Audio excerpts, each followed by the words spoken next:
G'day everyone, Mayor Shane Van Styn here, the Chair of Regional Capitals Australia and the Mayor of the City of Greater Geraldton over in Western Australia. And I'm joined here today with the Honourable Dan Tehan, the Minister for Education, the member for Wannon. And look, Regional Capitals Australia is an alliance of 51 regional capital cities around Australia, a home for 4 million Australians, servicing an additional 4 million people in those outer rural towns. A strong advocate for making our regional capital cities livable for all its residents and also stimulating those regional economies which contribute around 16% of our nation as well. I'll be hearing from the Minister and finding out what it is that he sees the future for education in regional capital cities and what policies the government might have in place to see them thrive.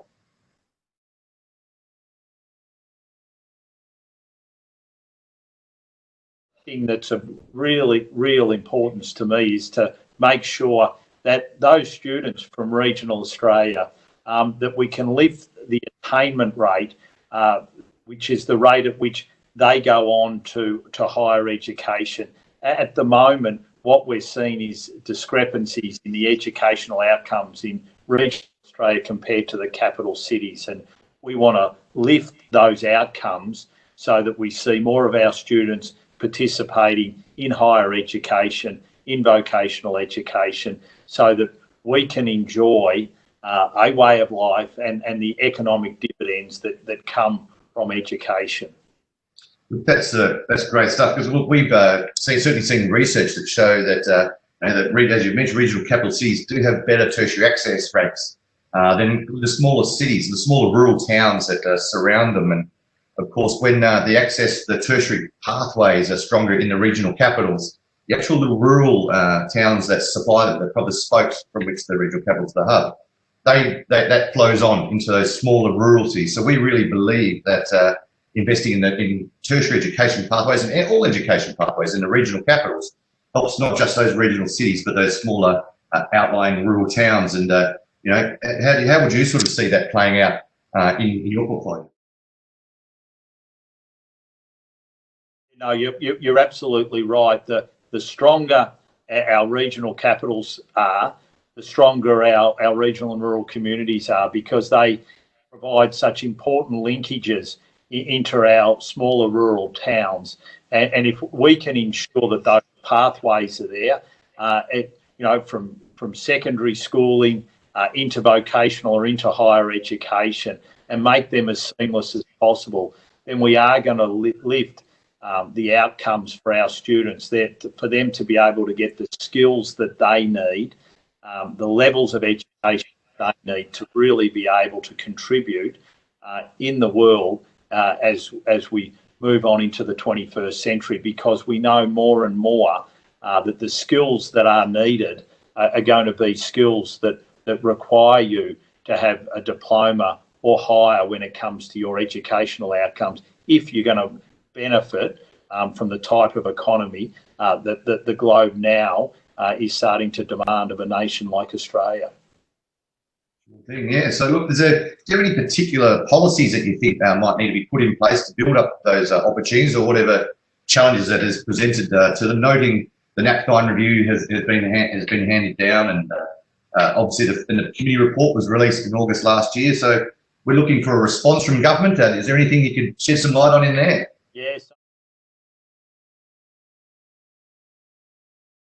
Yeah, so the NAPTINE review into regional and rural education was a review that I commissioned. We got the former Premier of Victoria, Dennis NAPTINE, to undertake the review, and it's an election commitment that we implemented. So it's something that I'm looking forward to rolling out. I'm very committed to it, and I think it's going to be very, very important for the future of rural and regional Australia that we get it rolled out and that we get it implemented. And it's something which is high on my priority list to do and achieve over the coming months. We certainly will be looking forward to that. We note some of the recommendations, obviously increasing tertiary study options for the students, the increased and improved access to financial support, and all those other sorts of things for at-risk students. But again, focusing on those regional universities and those developments in Australian regions is most important. Can't help but notice you've got a press club speech next week. Any hot tips for what that might cover? No, but I think you can be rest assured that I'll touch on the napthine review at that press club speech. So that's going to be on the future of higher education and how we want our universities to play a key role in helping our economy recover as we come out of COVID-19, and ensuring our regional universities are a part of that, I think, is going to be incredibly important. So you can be rest assured that the napthine review will get one or two mentions Friday week at the press club. That's fantastic. And look, I'm the mayor of the City of Greater Geraldton over here in WA, and we were the first ever location for a regional universities hub, the Geraldton University Centre, a model that's been rolled out now across Australia under this government. And we're incredibly proud of that. Our little old Geraldton leading the way with these university centres. But I'm interested to hear what your thoughts on what regional study hubs might look like going forward, and whether that's something that you're particularly passionate about. Yeah, absolutely. They're a wonderful initiative, and Geraldton should be extremely proud for having led the nation, putting its study hub or university centre in place, and the success that it's had, because that's what's inspired this policy approach. And I've been very proud as Minister in this portfolio now for 2 years that we've been able to continue to roll them out, and we now have 25 in place. So I see it as very much one of the signature achievements in this portfolio over the last couple of years, and we'll continue to support our regional university centres because they enable that access that we want for all Australians to be able to get a tertiary degree. So well done to Geraldton to be the home of the birthplace of the original regional university centre is a great achievement, and what that has led to is something which is quite unique, because we now have 25 of them around the country. Yes, that is a fantastic effort, and we'll look forward to continuing support from the federal government for the original study hub as we grow. I mean, in Geraldton, only about 8 years ago, we had no tertiary students studying on ground in Geraldton, and we now have 400 in a city of 40,000. So it's had a tremendous impact on people living and remaining in the city, the brain drain and all this sort of thing. It flows on just beyond the access to education. It affects so many lives, and we've been really impressed with the government's commitment. It does, and we brought all the regional university centres together last year in the Snowy Mountains, and there were some students who came along and they gave testimonials, and it was incredibly moving to hear how the regional university centres had changed people's lives. There was one girl, and she'll remains forever in my memory. She talked about how she was a hairdresser, and one day decided that she wanted to change her career, and she was going to take up teaching, and she undertook her study at the local regional university centre, and now she is a teacher, and she hopes that her children will follow in her footsteps. And it was very moving just hearing her life experience. So these can be life-changing events for people when they engage with these regional university centres and are able to upskill in those ways. It's all about making our regional capital cities more livable. I mean, the more livable they are, the more attractive they are for population shifts. We know there's congestion, all these population issues in these in major regional city, major capital cities. So education is a vital tool in attracting people out of those densely populated areas.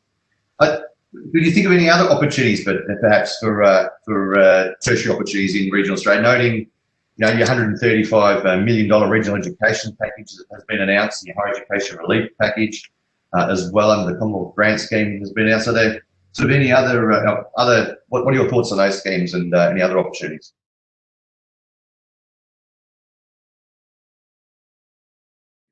Yeah, one of the things we're looking at, which we think also could add to offering in regional Australia, is we had a review done of the category standards in higher education, and you'll have to excuse me a little bit while I explain this because it's a little technical, but we basically have categories of higher education providers, and the top category is a university. What we want to establish is a category under that called university colleges. And what these university colleges will be able to do is offer teaching predominantly and a little bit of research, whereas full-blown universities have to give a research and a teaching offering. So we think this will enable universities to expand their reach out into more communities, or for any any college or what's called a Table B provider of higher education. If they want to aspire to be a university, they can use that category to begin to build up to becoming a university. So we think that this university college category has a lot of potential to see us be able to expand higher education offerings further around the country. Sure. Look, one of the things we're not going to get out of any interview at this time of 2020 without a COVID-19 related question. And look, obviously that's had a significant impact on all industries. And we know that the regional universities network alone have an economic impact of around $1.7 billion to the nation's economy. And regional universities are also significant employers in their own right. We're wondering what the impact of job losses through the 38 universities could mean for regional capitals, and so particularly what impacts might you be aware of the COVID-19 aftermath in relation to sort of regional universities?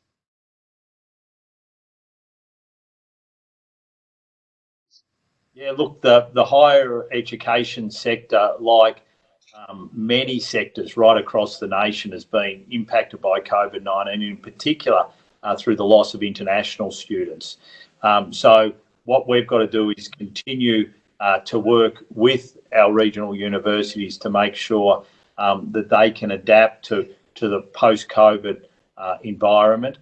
We want to make sure that they can get their campuses reopened so that domestic students, 80% of international students who are here, can get that campus-rich experience.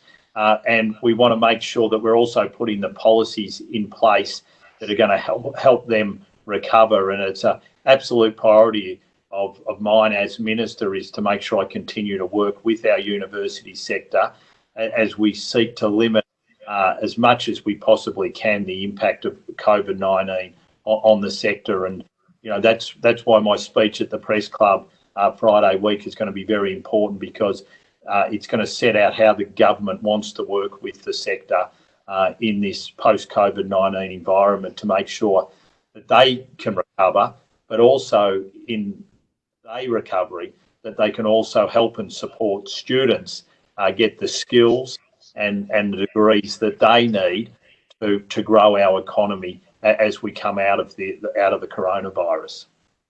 Well, your passion for education certainly is very clear, very evident in your answers today. I know it's been 10 years this year that you've been in Parliament, so a tip of the hat and congratulations on making 10 years. That's no mean feat, particularly in recent times. So we're very pleased for you to be around and bringing that passion to the table. So with that, what kind of actually brought you into politics? And over the next 10 years that you're in Parliament, what is it that you would, if there was something you could really hope to achieve, what might that be?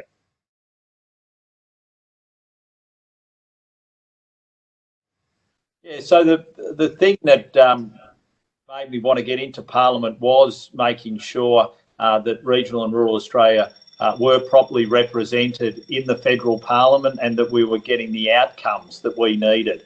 So that's the thing that really got me into the Parliament. Now, I've got someone coming in the door, and I think, is that the green bell ringing? It's the green bell ringing. I'm going to have to go to a division. I can't afford to miss it. But it's my passion for regional and rural Australia that got me into the Parliament. And it's been terrific talking to you today. And I'll look forward to catching up again, and make sure everyone's tuning in Friday week at the National Press Club, because I hope to be able to deliver more for regional and rural Australia at that speech.